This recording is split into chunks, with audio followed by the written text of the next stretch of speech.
Hello guys, আমি সুনিতা। আমি আজকে অফিসের বস আমার বাড়িতে এসছে একটা কাজে। তো বস খুব মাছ খেতে ভালোবাসে বলে আমি অনেকগুলো মাছ নিয়ে বসেছি, লোটে মাছ, আমুদি মাছ, লাইলান টিকা এই যে করছি স্যারের জন্যে। স্যার একদম মানে মাছ খায় না, বাড়িতে রান্না হয় না, তো সেই জন্যে আমি আজকে স্যারকে মাছ খাওয়াবো, 3 রকমের মাছ রান্না করে। আর একটু বস খেতে বসে গেছে অলরেডি। আমি অফিসের মাঝখানে এসে নিজেই কুটে বেটে রান্না করে স্যারকে খাওয়াতে পেরে খুব ভালো লাগছে। স্যারও খুব তৃপ্তি করে খাচ্ছে। একজন অফিস কলিগও এসছে, দেবযানী, আমি, আমার হাজব্যান্ড সব বসে গেছি খেতে। তো রান্নাটা ভালোই হয়েছে, মাছ ভাজা আর লোটে মাছ দিয়ে দারুণ খেয়েছে স্যার।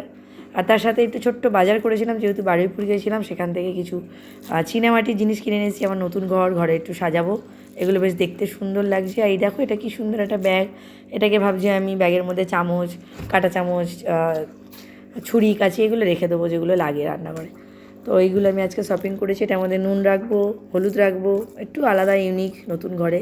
তো বলো বন্ধুরা, তোমরা কেমন লাগলো? আমার চ্যানেলটা যদি ভালো লাগে তাহলে এই সাবস্ক্রাইব করে দেবে, কমেন্ট করে দেবে। Tata, bye bye. লাইক করো।